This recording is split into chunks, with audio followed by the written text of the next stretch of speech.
Evening all. Good evening. We're live. We're live. Shout out to Gibraltar. Hello, Gavin. Hello to R120. Hello to Gerin, Ian, Nick, Morris N, Paul, Greg, John, everyone from across the world that's joined us. We got nearly 100 people watching live. Awesome. Comments are filling up, which is really, really cool. Give us anything that you want us to read. We can see it live on here, and we'll do our best to give you a shout out. If there's anything that you want to share, any kind of message that you want us to broadcast, we'll shout out to Gibraltar again, Gavin. Third time, mate. All the I can see you put the plus on there as well, so it stands out, mate. Massive shout out to Gibraltar. So yeah, I mean, you talked about our weekend, and Wow. yeah, the legends that you know, subscribed and made it to that day. It was so wet, wasn't it? In fact, we're going to kick it off with a little video because we had some GoPro footage. It's just a short kind of clip, maybe 4 minutes or so, just to kind of show a bit of our experience from the day. We were hoping to get more, but there was a number of issues. It was so wet that the cameras were covered in rainwater, so it was hard to cover the shot. My battery died after about an hour, and honestly, in the interest of just staying alive, I thought it was better just to forget about the camera and just focus on the trails, because that was like my second time out there on those trails, and it was one heck of an experience. So we'll get to that in a minute. Check this out. Right, here we go. There's Russ from the forum, and loads of people have had input on the forum actually about what we should do and where we should go, so thank you, because it just helps, you know, if you're coming from down south like me and Stu, you've never been there before, it really helps having a plan and having a route, so thank you, gentlemen. Cheers, boys. Let's go. Let's go. Over there and then on left. Stuart. How you doing, Mike? You all right? Right, here we are. Here we are, we made it. What's it called? Run and ride. On the ride. So these guys have been great, right? We've got some tea, some coffee, some changing rooms, Yeah. facilities. There's a dirty cafe just up the road. So yeah, these guys have laid on a nice kind of, been really welcoming for us. Like Stu says, coffee, tea, a bit of a discount in the shop, which has been really, really cool for everyone that's joined the ride. Should we have a quick look? Yeah. I've seen, do you remember on the last video that we did last week? Stu had his aerodynamic, futuristic leather shoes on. Makes sense. Here you go, mate. Look at this. Oh, okay, good. This is Gareth. Gareth, you actually have your own coaching company, right? That's right, yeah, all mountain coaching. Tell me a bit about it. What do you do? Well, basically take out everybody mountain biking, from 6-year-olds to 75-year-olds and anything in between. Single courses, like one-on-ones, groups, guided rides, just to go out and have a bit of fun, really. Gareth, do you reckon you'd be able to help somebody like me? Absolutely, absolutely, yeah. Okay. So you saw my last video though, right? You saw that. Definitely. Okay. What did he do wrong? Yeah. Oh, I don't know where do we start? I don't know where to I'm pretty start. sure there was a secret ninja in the version. He just kind of jumped out. It is notoriously slippy around there, even in the dry. I've got to admit, I'm feeling a little bit nervous.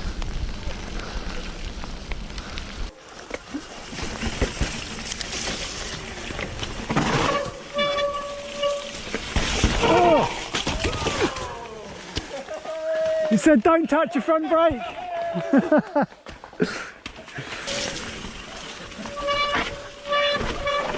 Ah! Come on, you pussies!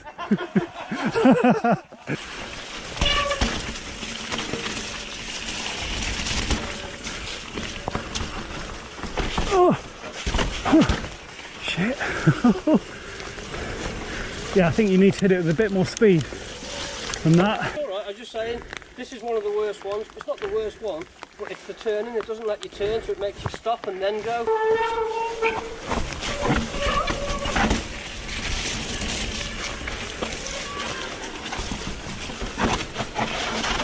Oh, tight.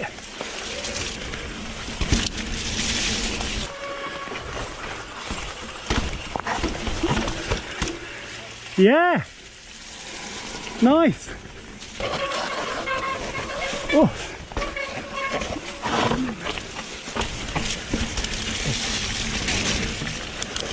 Oh, this is a nice trail. I'm liking this.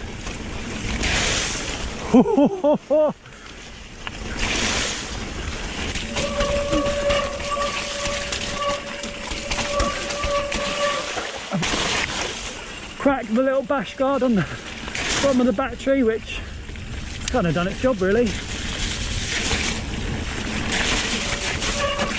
Whoa! Jeez!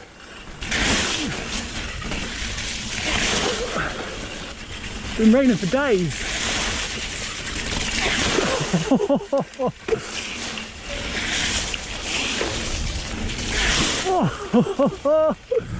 Wow, so how much fun did we just have?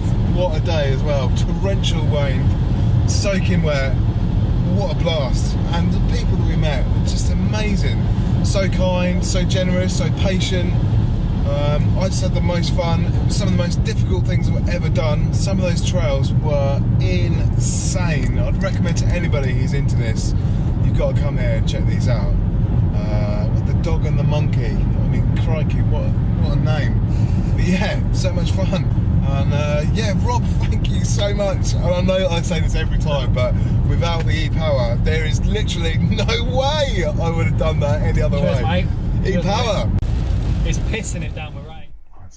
Right, there you go. There you go. That was just our little kind of 4-minute cut from the weekend. And Stu, I've got to ask you a couple of things because yeah. So, all little hands like there. I'm going to just put these hands. I didn't notice it. I didn't notice the slap, so you could have got away with it. Yeah, I did. Thanks to all the guys that came up to me and asked me how I was doing. Did they? Yeah. It's a bit on the ride. I'll tell you what though. I mean, I'm sure you're going to ask some stuff, but that was one of the most amazing things about the day was just the community spirit and meeting all the guys. There was such an amazing vibe with everybody, and anyone who's thinking about coming on these things, I can understand it being quite daunting, and I'm sure we'll come on to that, but by the end of it, there's such a sort of like a bromance going on, you know, with everyone there. It was just sensational. Really, really good. Yeah, it was good, wasn't it? I mean, for you and, you know, your riding, you've done a few bits of riding in a trail centre. Now, what I want to say, mate, is you did such an amazing job. I was so proud of you because thanks, you mate. did a few red trails in the wettest day that I've ever ridden in, probably ever, because it just didn't stop raining for days before, and you smashed those trails, man. And I think that you should be really pleased with that progression. Thanks, mate. That you've had, because to do a red trail is, you know, they're technical, but to do it in those conditions, it was diabolical. Everyone that was there that was there on the day will know how tough that day was, just because it was so wet, so muddy.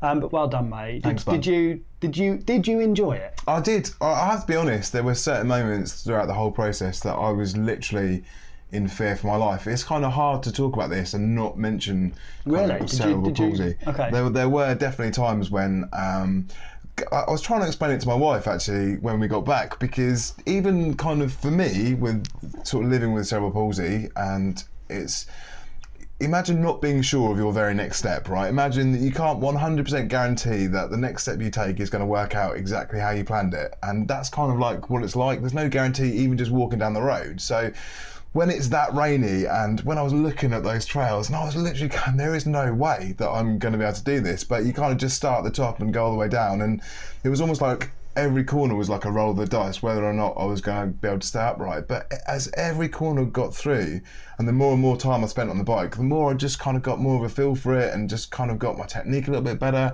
And I was really hoping Gareth was going to be on the show today to sort of talk about that, but he's offered some help kind of with some training and stuff. But there were some definite moments in that where the fear was just incredible. You know, there was some sort of really steep drops either side. There was just kind of really steep rocks to sort of jump off, and, you know, kind of logs in the middle of the road. But with all of that, when it was accomplished, when it was done, that sense of achievement was just incredible. And I know I was nowhere near the fastest, or don't ever sort of aspire to be, but just to be able to do it, and to not harp on about this too much, if it wasn't an e-bike that I was riding, there is no way that I could have done it. Literally no way. Just to have the strength to kind of come out those corners, to go up the hills, to keep on going, to go through the mud, through the puddles. You saw some of the puddles that you went through. And you went through. Exactly, right? And a lot of them you hit them and you suddenly realise there's 2 feet below you, you know, that you've got to kind of go through. So it was just, and the sense of like, just chuffness by the end of it, to know that I kind of went round and did my best, and, you know, I loved it, absolutely loved it. Can't wait for the next one. So grateful.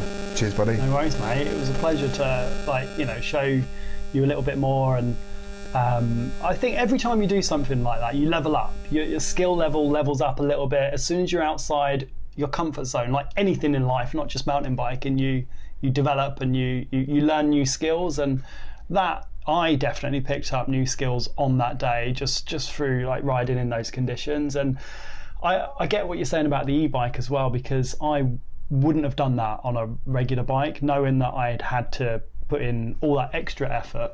But having the e-bike, certainly, there was 20 people that joined us on that ride, and I'm sure that the e-bike made that much more manageable for all of you. And so I mean, some of those really steep climbs and those kind of switchbacks, and I mean, while we're talking about it, a massive shout out to Russell, I think he's in the chat, Kanga, who was incredible. Cheers, to both Russ. myself and one of our fellow riders from Wales. I forget his name, I'm really sorry. If you're in the chat or you hear this, let me know your name and we can shout you out. But he was just such a gentleman, so kind, so generous with his time, just kind of stayed with us, helped us navigate through some of the courses, made sure that we didn't accidentally steer off down a kind of off-piste black run and just kind of stuck with the sort of main trails. But massive shout out to Kanga, Russell.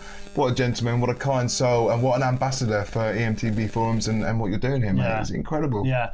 What did you think about the trails as well? Because you've got all the march trails, and then you've got this whole kind of community of people that help build the off-piste stuff. And I know Demian and Tunny, you took us to some of the bits that you'd found. You'd scoped out a few tracks like a few weeks ago where you'd gone off and discovered all these kind of off-piste trails. And it's cool, isn't it? There's communities of people that help build stuff like that and give back. So obviously that I'm really new to this, so I'm experiencing it sort of a lot of this for the first time, and it is incredible to realise that a lot of these trails have been man-made. And I was chatting to Matt, the guy at it's not Park and Ride. Park and Ride. Yeah. Run and Ride. Run and Ride. Matt from Run and Ride. And he was explaining how guys come in and start talking in the shop about some of the new off-piste runs that they've discovered, and it's almost becomes like a legend that gets passed around, that people start to talk about an alternative way of getting about, and that's how a lot of these trails kind of develop. So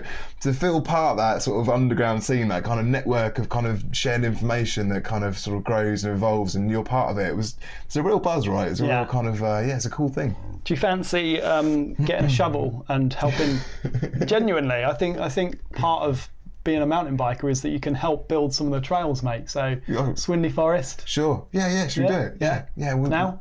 Right now. Let's go. Let's have a beer first. Yeah. So a few of you have mentioned the beer choice tonight. We are on the Brew Dogs. We are. We've progressed, haven't we? Brew Dog is a good beer. This is just the Punk IPA, but I do like a good Brew Dog. Brew Dogs. So what's going on in the chat? Give Tunny a shout out. Yeah, Tunny, definite big shout out for. I wish I could remember all the names of those guys. Like Tunny, all of them were legends, real legends. Yeah.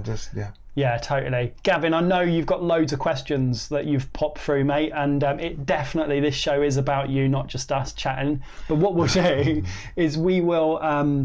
We've got a few bits, and then what we'll try and do is, the difficult thing is that we've worked out, because there's so much chat that comes through, it's difficult to do it live and to scan here and get the questions. So what we'll do is, when we're playing one of the videos, we're going to go through all of the questions that have come through. So we'll try and like pull out some things that we think might be good to share. Does that sound good? Because it is, I totally get what you're saying, Gavin. It's difficult to multitask, I guess is what I'm saying. And a big shout out to Alan Wolf as well. Saw you in the chat, and massive shout out. Thanks for joining us tonight.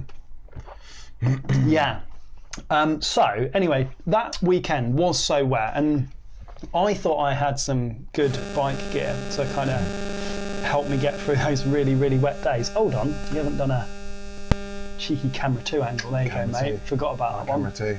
I'm smiling because I was obviously wearing my waterproof shorts and my luminous orange top, compared to all you other guys that were looking really sleek with all your waterproof gear on. But it's an advance from the shoes, mate. Oh yeah, you're right. The super cool shoes. Right, but I bought some stuff, and I bought this jacket, which is supposed to be 100% waterproof, like totally waterproof, and I bought some like Gore-Tex trousers, and I mostly stayed dry, but what I did notice is my feet were like they were in a swimming pool the the whole ride, even though I was wearing sealskins copies, which are like waterproof socks.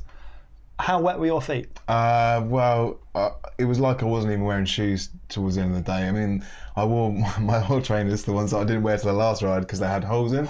So on this particular ride, I mean, yeah, I was just soaking wet from literally top to bottom. It's like taking a bath and just being in that bath all day. Yeah.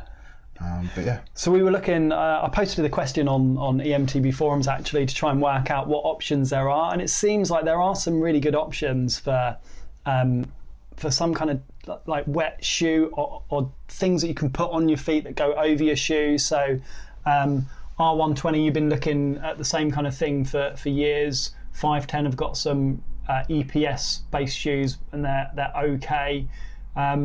You've got those Terrix, Adidas Terrix, they look quite neat, but you're saying they're not 100% waterproof. And then I thought these were really interesting as well, these gaiters, that they go, on the sock and then over the top of the shoe. Right. So they look quite good. And then this is from Dawn Razor. Those look pretty neat as well. They almost look like wetsuits for your feet, don't they? Yeah, that could really come in handy, actually. Yeah. And then the Kiwi in Wales popped through kind of like another gaiter that goes real far, or real high up the ankle. So we'll just get to that in a second. But these look like they might really, really work. So they'll go over the kind of shoe at the bottom and they'll go over the sock. But the idea is the water just kind of runs straight off. I think the problem that I was having is the water was running like down my leg into my sock. Right. And then just creating a little swimming pool at the bottom of my shoe. So I just had like really bad, soaking wet, cold feet. And I want to ride as much as I possibly can. So over the winter, there you go, there they are. Look at those. They look really good, don't they? 25 quid from that site there, Cotswold Outdoors. I noticed that you can still get them on Amazon as well. And Kiwi in Wales has a set. He says it's the best 25 quid he's ever spent, keeps his feet and his shins warm and dry. And I just thought, I mean, they don't look particularly attractive, do they? But like you say, it's all about staying out there for longer and doing a bit more. I mean, that was definitely, there came a point on Sunday, I think, where the adrenaline had kept me kind of warm for ages, but there was a point when I just suddenly got really cold. Sorry, mate. I don't know if they were like motorbike type shoes, but yeah, sorry, you were saying? No, there was just a point on Sunday where you just suddenly got really cold and it was obviously really windy and stuff, and a bit of the right gear, for me particularly, would have made the biggest difference and would have just meant that I could have just stayed out there a bit longer and just kind of carried on the fun really. But yeah, and what I noticed as soon as we stopped as well, you get cold really, really quickly when you're wet, don't you? So your body needs to keep going, and if you don't, it's almost like game over.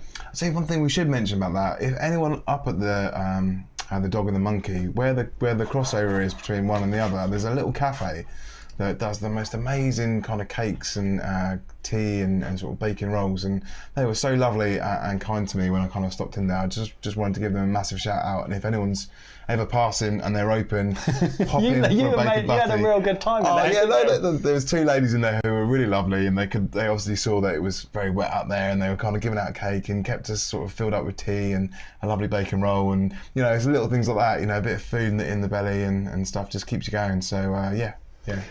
Gavin, the best pedals for the e-bike, oh man, there's so much personal preference. I like flat. I've got Sam Hill nuke proofs. A lot of people like clips. I wouldn't say there's any best pedals for an e-bike or bike. It's all down to personal preference. So I guess you start with, what do you do? Do you clip in or do you like flat? So you can get shoes that have cleats on the bottom that clip into pedals. Right. So you're always you always have a contact point with the bike. Right. Personally, I don't like that. I like flats. But Gavin, just try some. But I use the Sam Hill nuke proof, and I've also got the DMR Volts on another bike. They're pretty good as well.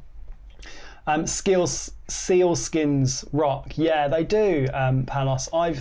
I've got some, but I always find that they're letting in water at the top. So I think the socks are really, really good, but it's the combination of the sealskins, the 510 shoes that I'm wearing, and the torrential rain and all the puddles. I just need to find a way of it not allowing water into the sock or into the shoe. So, I mean, Rob, apart from the kind of issues with the water, I mean, how did you find the ride on Sunday? I mean, what do you think of those trails and that run? I thought it was brilliant. I've never been to Cannock before. I thought it was fantastic. It's massive. I think we skimmed the surface of it. We didn't do much because it was so harsh, the conditions. But it was really, really nice. You got a lot of like traditional British kind of tree covered trails of a lot of kind of windy sections, rooty sections, and then you had some parts that opened up, so you got a real beautiful view of the landscape. And it just shows you how vast it is there. So we're definitely going to go back, definitely. In fact, what we'll probably do is we will do like maybe a quarterly group ride there, because it's like right in the centre of the country. It's got easy access. I mean, even from here, it took us a couple of hours to get to. It wasn't like excessive, but I loved it. And the hospitality was brilliant. Great group of guys, like you mentioned, the store. You got this central place to go to, get changed, have a tea, coffee, have a chat about bikes and all that good stuff. So yeah, I thought it was fantastic. I loved it. It was a good experience, mate. Brilliant. All right. What else we got? James Ferguson, longer sealskins. Sealskin tights or sealskin onesie. That's a good idea. Yeah, The one like thing. just literally a head to toe and just zip yourself up. In fact, there's an Endura, like a all-in-one suit that you can get. That would have worked, right? Yeah, but I don't think it covers your feet. So I still think you have the issue with the bottom part. So maybe that's some new merch for Rob's shop. We should look into that. We'll get back to. Shop.EMTB Forums. If you do want to support Rob and his amazing adventure here, keep the show rolling. Shop.emtbforums.com really helps him out. Any patrons out there, get out there and support this man. He's doing an awesome job. Thanks, mate. Thanks. It's a privilege to be part of it. Evening, Steve. Hope you're doing well, mate. Yeah, Patreons. Thank you. I've got 45 or 46 Patreons now, which is just. And I say it every week, it's people don't need to give money to watch this, but people choose to because they want to really, really support. And everyone supports when you contribute and you chat, and it's all good. But massive thank you to all the patrons for your financial backing, because it makes such a difference. Thank you. And the truth of that has just been borne out in the comments. I mean, you know, with any of this stuff, all the best stuff is in the comments right by the community. So if you're getting wet and you need, you know, something quick and easy, gaffer tape, black bin liners, just wrap yourself up. Stop farting around with all these sealskin stuff. Yeah. You know, just get out there with some gaffer tape. What a good idea. Yeah, perfect. Keep it real. Yeah, absolutely. Yeah. I'll remember that for next one. Gaffer tape. All right, so what else we got, Stu? What about the DT Swiss Live? Do you want to show a bit of that? DT Swiss, yes. Okay, cool. I was contacted by DT Swiss a couple of weeks ago, and they have got a range of wheels out. I know DT Swiss, they've been making wheels and hubs and spokes and all that good stuff for ages. But Chris, the brand manager from DT Swiss, contacted me and said, hey, look, we've got these hybrid wheels and they're kind of like really good for e-bikes, so would you like to try them? And I was like, yeah. What a legend. Right. I'm not paid, I'm not sponsored. They just said, would you like to try these wheels on your bike and share your findings with the e-bike community on your forum? So I was like, yeah, why not? So I went down to Surrey Hills today and popped the wheels on and went for a burn. And I'll show you, because we took some footage. Oh mate, I am super excited about this though. You know, it does look horrific out there, but it should be good fun. It is torrential rain, and it's going to be a mud fest. It's going to be a slop fest. Are you looking forward to getting wet? I am. So you texted me? DT Swiss, we're looking at the challenges posed by e-mountain bikes for long-term use. It's not just a case of impact strength. You know, our FR 1950 wheels are incredibly strong, but that's not just the kind of strength. In terms of rim impact, you don't just want to make the rim stronger here around the edge like our enduro and downhill rims do. It's actually the whole structure, because e-bikes put more torque through it. There's higher weight. Another thing is mileage. We pulled the Strava data of Nino Schurter, DT athlete, an average guy at the office who rides a lot, and one of the e-bike enthusiasts in the office, a guy called Daniel Berg, who's actually DT's head of production, is a massive e-bike evangelist, known to the world as e-burger. They were looking at why e-bikes are fatiguing wheels so quickly. I mean, our spline ones, which standard spline ones, which I'm still riding, work really well, but in terms of you want a wheel that's going to last 5, 6, 7, 8 years, not a month. Yeah. 2 months, 3 months, a year, and you're getting, on basic wheels, you're getting rear hub failures usually is the first thing to go within 6 months with regular use. And the Strava data held that out, because an e-bike rider, he goes further, he does more vertical than an average ride. His average consistent torque is the same as you get on an elite athlete, like Nino Schurter. And he holds those higher torques for longer period bursts. Nino might put out 800 watts for 30 seconds, 2 minutes. An e-bike rider can hold it up a 10-minute climb. So you're getting much higher torques passing through the whole structure. So when they redid this actually looks very similar to a standard spline 1 wheel. The only component it shares with the standard spline 1 are the end caps. Everything else is different. DT Swiss being one of the few brands that actually make everything in-house. We actually make our own spokes in Switzerland. These are Polish. Nipples are made in Switzerland. Everything is actually made by DT Swiss. We do not buy in any main wheel components. The only exception to that are the actual bearings, which are made in Japan for us, but to our specs and unique to DT Swiss. They're made by IDK, who are probably the most respected premium industrial bearing manufacturer in the world. All right, been really kind in helping me out and pop some of the new HX 1501 hoops on here with the Maxxis Minion. I think we've got a DHR and a DHF wide trail, max grip compound, so basically like chewing gum under a park bench, they're going nowhere. Just literally popped them on, so we're in the Surrey Hills. Just gonna have a little bit of a burn round there.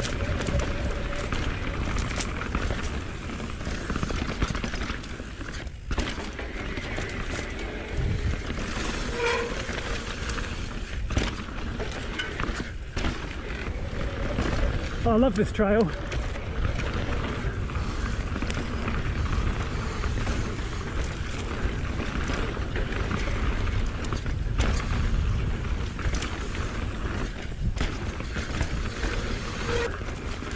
Tyres feel grippy. Still a few puddles from the soaking wet weekend that we had.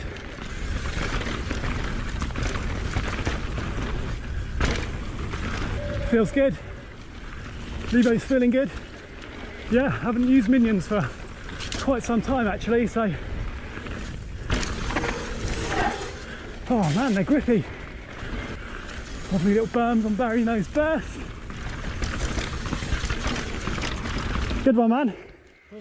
It's good, yeah, feels good.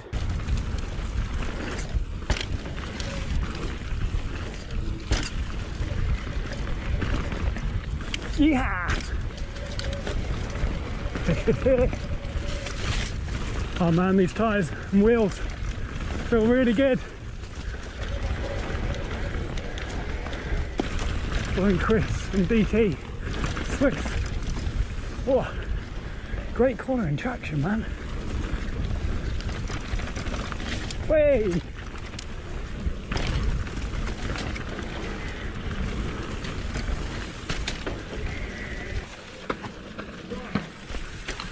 Nice, it's a bit rooty. Oh, there you go. Oh, watch your tree. Ha ha ha. Yeah.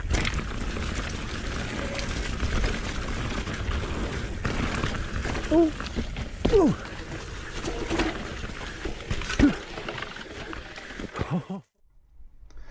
Wow. So Chris from DT Swiss, he's one seriously quick boy, right? He was flying around there. Yeah, he was. It was Surrey Hills, and yeah, R120. That was Barry. Barry knows best. Russell, but Surrey Hills is brilliant. This is like not necessarily a trail centre. Yeah. We're going Monday though, right? We're going to go, but it's got loads of like man-made trails. Like community-made trails. So there's so many trails there. It's really, really big. It's really, really cool. Yeah, I agree. R120 it is awesome. It's such a great place to go and ride and explore, and you can spend a whole day there, and carry on finding new things.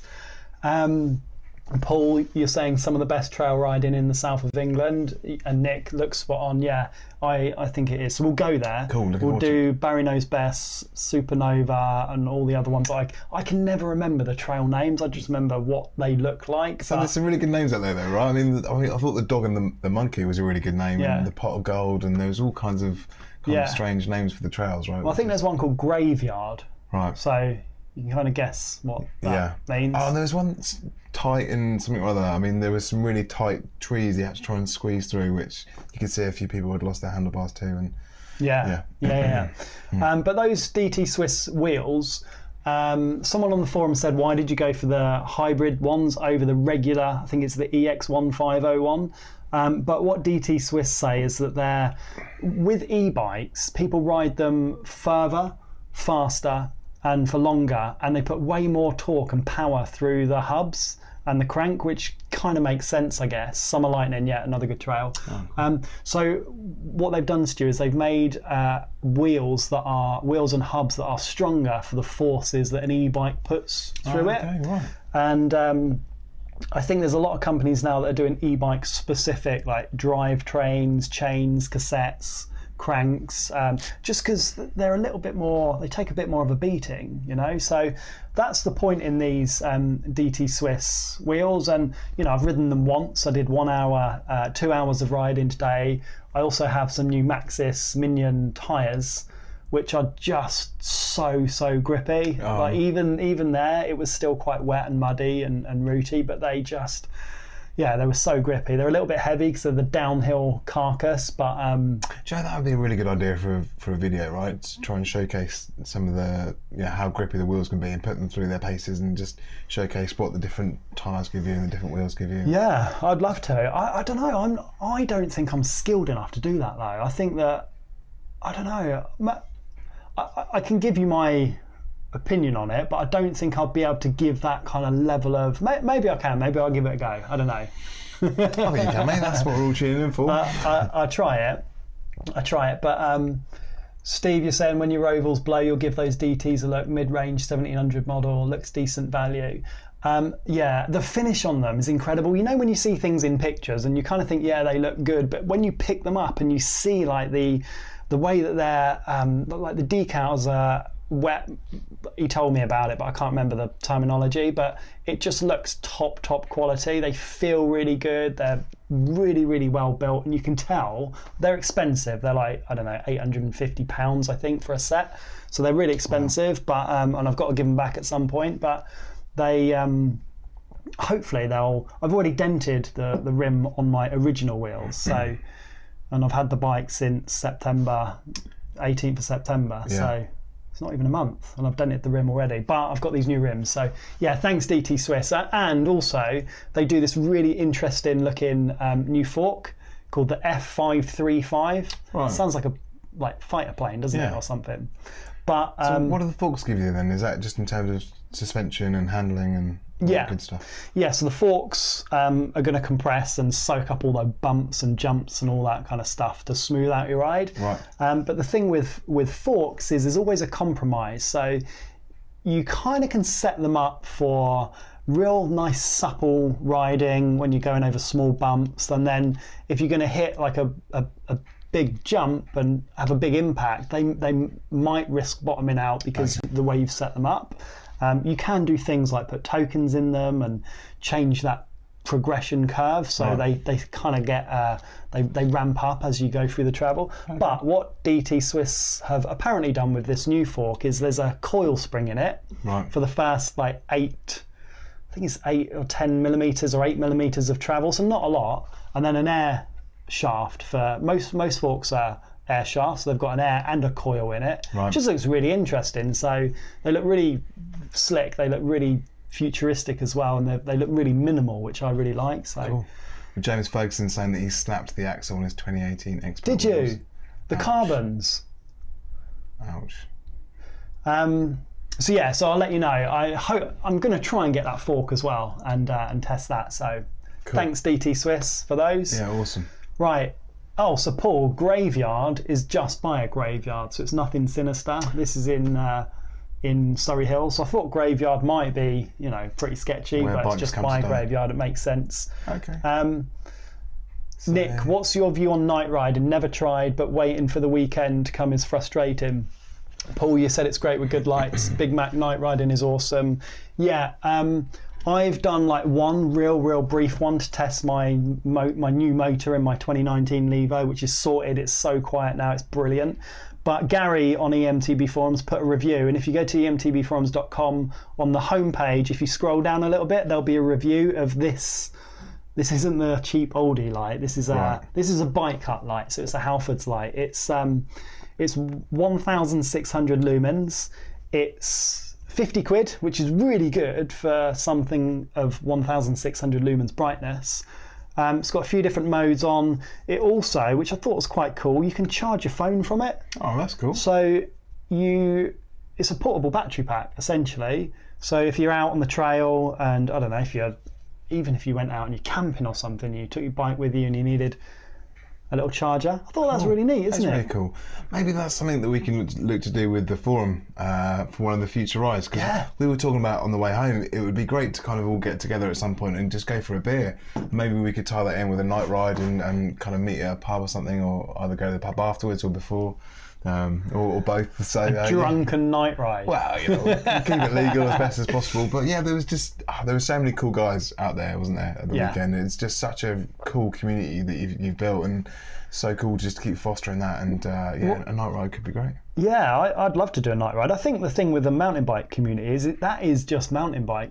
Because in general, I think they're all just legends. I think they're all genuinely really good people. So I think you'll find that anywhere. And when I went to Malvern's Festival last year, it was thousands of mountain bikers coming to a festival together to, you know, have a few beers and ride bikes and watch racing and listen to music. And when we went in, they said, you know, lock up all your bikes and make sure you've got all these locks, and this is how you lock it up when you're in the car. And it was a really great festival. But at the end of it, they said, look, we didn't have a single incident across the whole weekend. In fact, we had one person that handed in a wallet at the end. That's the only kind of thing that was lost or incident that they had. And just goes to show how cool mountain bikers are as a group. So you get that everywhere you go. But that's cool. Yeah, really cool. Really good.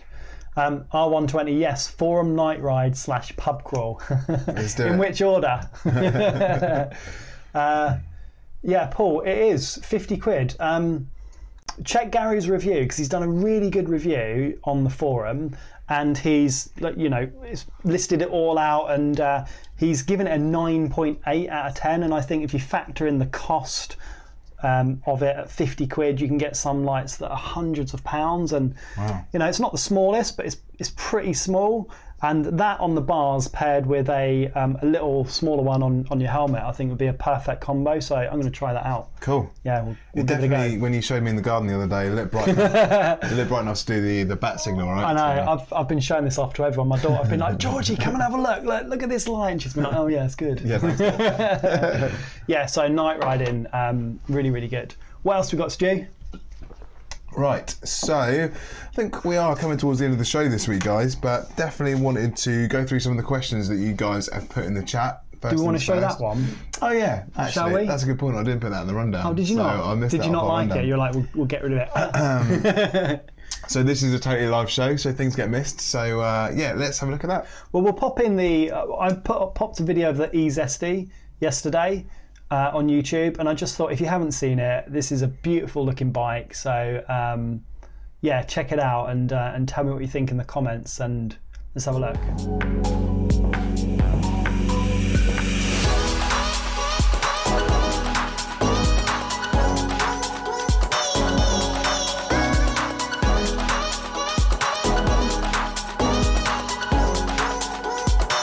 We are here in Nottingham. I'm with Raleigh, who have got the magnificent Lapierre EZSD amongst loads of other bikes. We've managed to take a look at this earlier this year at Eurobike, but I just thought we'd get a bit more hands-on with it, take a look at it. It is a bloody beautiful looking bike.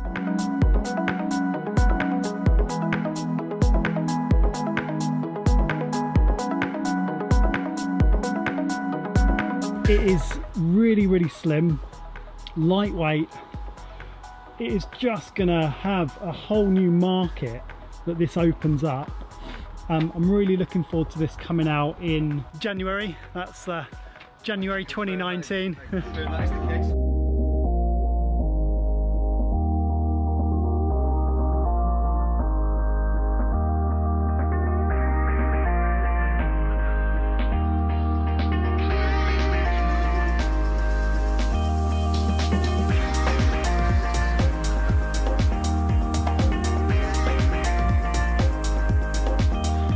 In the end of the day, you've got what is a really well sorted carbon full suspension bike here, based exactly the same as the brand new Zesty that we've also been looking at today, but you've got the assistance of the Fazua motor, so you've got this wonderful bike to just, you know, smash the trails with.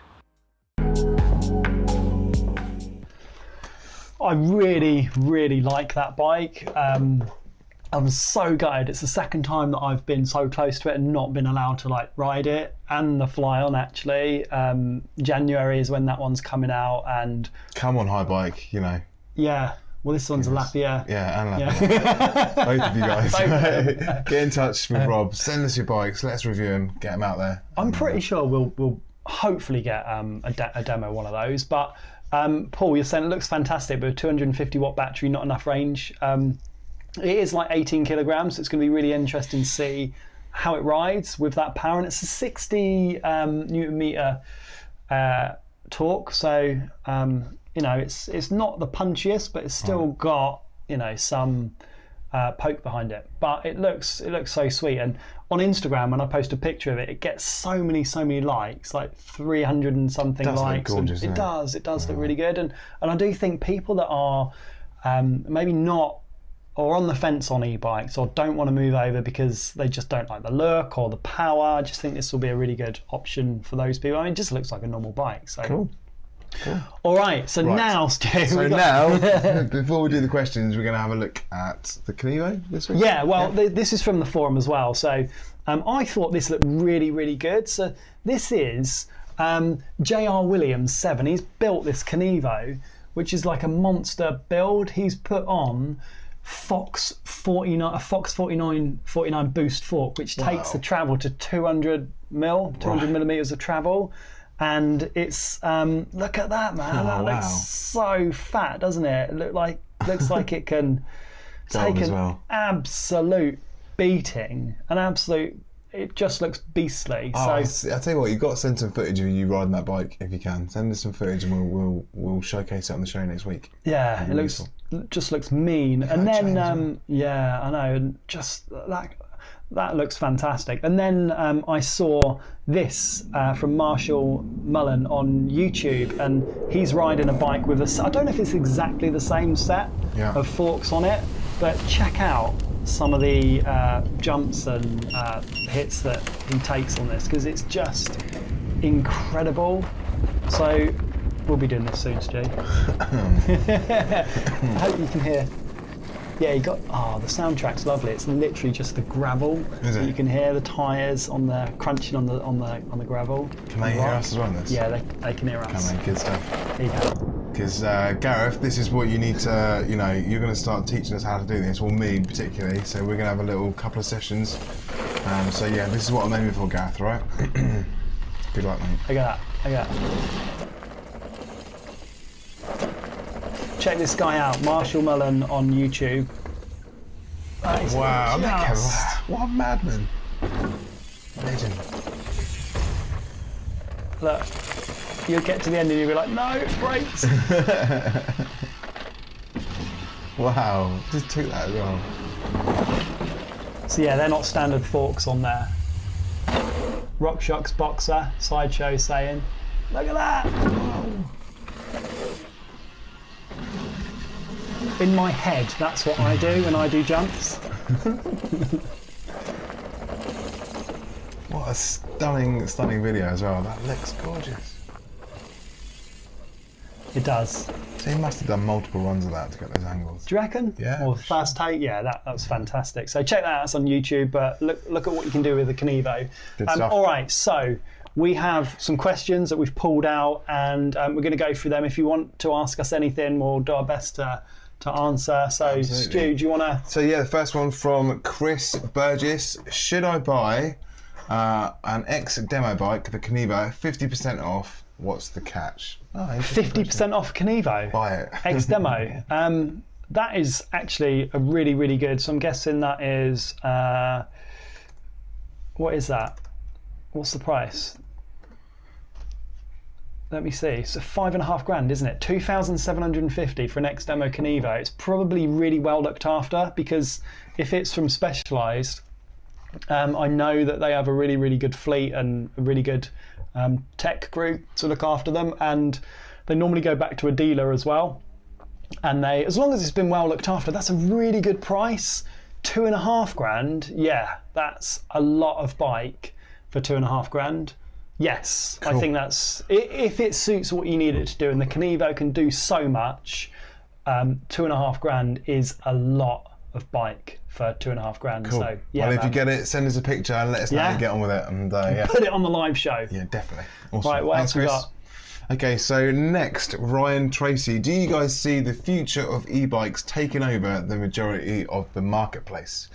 Well, it's a tough one to answer that one, really. I mean, you know. I do. Do you? In one way or another, yeah. Yeah, I mean, I totally agree. Like, enhancing technology is just all about enhancing every part of your life, right? So whether it's just like a little augmentation or a full-on motor, yeah, definitely in some way or another. A bit like cars, right? You were telling me the other day about the grading you've got with smart cars, and from sort of 1 to 10. So yeah. Yeah, the level of like autonomy.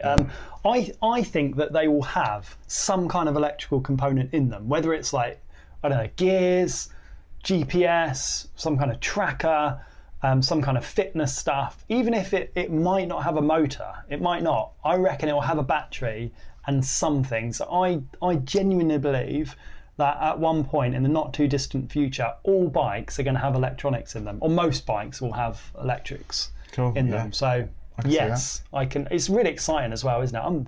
I get excited just talking about it. Yeah, well, it's that awesome blend, isn't it, between sort of technology and just kind of outdoorsiness. So, hi, Lynn. How's it going, Lynn? Hi, Lynn. How you doing, Lynn? Hope you're having a good evening or morning or whatever time of the day it is where you are. Right, what else we got? Okay, so Carl Manley, what do you think about wired lights for e-bikes? I don't like wires personally. Why? They just, I don't know, they just get, they're annoying. Wires really annoy me. I've got so many wires around me already, and I'm already getting annoyed by wires. I wouldn't have wired, but if you need it, then go for it. If you need enough battery power to see you through like 3 hours or 4 hours, then go for it. If I was doing a ride and I had to have it, I would, but I don't. That's why I bought this one, which has just got the battery built into it. So that's only my opinion, though, Stu. Okay, well, that's what do we're you here like for, wires? mate. Wow, you know, I use headphones quite a lot, and I guess when I'm using wireless headphones, it just drains the battery massively. So that's a good point. Yeah, I can see that being a bit of a drawback, but I'm sure things are getting better. So that'll improve. Good point. Okay, so we'll move on from that. Steve, thanks, Steve Lesson, for pointing out that somebody had their phone too close to the microphone. It was causing some RF feedback. So another checklist for the start of the show. That was me. I actually said to Stu, turn your phone off, because last week we had feedback, and then I put my phone right next to the little mixer. So sorry, that was my phone there. Okay, so next, referee 15389. Do you know if Specialized will do an upgrade on a 700 watt battery on the new Levo Carbon? Rob, do you know? I'm guessing you mean if you buy the Comp Carbon, which comes with a 500 watt hour, can you get the 700 watt as like a part of a deal? Yeah, I'm sure you can if you talk to your dealer. I don't think it's like as a package that you can buy it, but I'm sure that you'll be able to say, look, I want this one, I want this battery, have the 500 back, and I'll have the 700. The issue at the moment is going to be availability. because there's hardly any 700 watt hour batteries for the Levo that I've seen anyway. I want one, and I don't think they're available at the moment. So yes, but maybe not right now. So, that reminds me, who was that chap that was out on the ride on Sunday, and he'd kind of really upgraded his Specialized bike to almost an S-Work standard, and the only thing that he was waiting to do was put the 750 watt battery in it. And, he had the red carbon comp, same as me, but he had like all the good stuff on it. Not sure if you're watching, but if you are, let us know in the chat. And massive shout out to you. You're a true legend. And he offered me some gloves while we were going around there. Oh, did he? I saw my hands were just like shriveled. You didn't have gloves, man, as well, did you? No, I have to. Yeah, it's all good, mate. The gloves were the least of my problems, mate. It was absolutely fine. It was good stuff. Right, so next, Carl. Man, have we done Carl? Guys, winter is coming. What's your thoughts on wired cycle lights? I have a high bike with Bosch motor. I think we've covered a bit of that, Carl, but thanks for the question. Awesome stuff. Alan Wolf, what are you asking? Lost all mountain bike mates due to me being only one with an e-bike. Only had one to start with. Well, join the forums, Alan. Come on the group rides. Loads of new people out there to meet. Come and say hi to us. We'd love to catch up with you, and maybe we'll do the night ride and go for a beer. So yeah, come on, let's go. Right, I've got a report saying the stream has stopped. Are we still coming through? Has it? Yeah. I'll just ignore that preview. I just think it's still going. Guys, let us know in the chat. Are we still coming through? Hopefully we are. Yeah, we're coming through. That preview is just... You sure? Yeah, absolutely. That preview is... All right, good. You are now. Thanks, Russell. Right, what else we got, Stu? Okay, so some more questions. Ryan Tracy, another one. My brother has the commercial e-bike, and for the price, the thing is amazing. Yeah. Absolutely. Commensal. Looks like commercial. It does. I was French. just scan reading this one. So, yeah. In fact, do you know the guy that you were with on the ride on Sunday? The guy that was going down the rocks and had that little slip down the fell over. He had that bike, and it looks amazing. Yeah, I'm getting a demo of the 29er from them. Nice. I can't wait. Nice. It's in customs apparently at the moment, and then they're going to send it through. But I really want to get, and the value of that looks fantastic. I wish I could remember that guy's name. He was from North Wales. Mad respect to him. Hope to see you on the next one. Thanks for keeping me company at the back of the queue.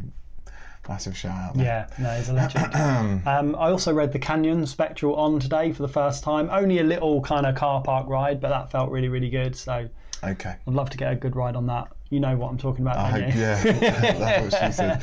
Hi Rob, I'm not sure, so this is from Mark Smith. Hi Rob, I'm not sure if I got the right place on Saturday. I turned up at the postcode. Sorry, I'm laughing. You'll know why. Sorry, I'm not laughing at you, with you, hopefully. I turned up at the postcode, which was a gravel car park, but was a bit confused. Only saw 3 cars. Did you all ride out from there? Well, yeah, we did, but what day did you say? It was Sunday. It was the day that we... He went out on a Saturday, unfortunately. Did you join us? Did you go on the Saturday? Oh, dude, sorry. Yeah, we were there on the Sunday. Yeah. Sorry, dude. Ouch. But yeah, well done for making the effort, and next time. We'll plug it a bit harder. Next time. All right, what else? I think that's it. Is it? I think that's it. But, okay, so that's all I've got for the rundown.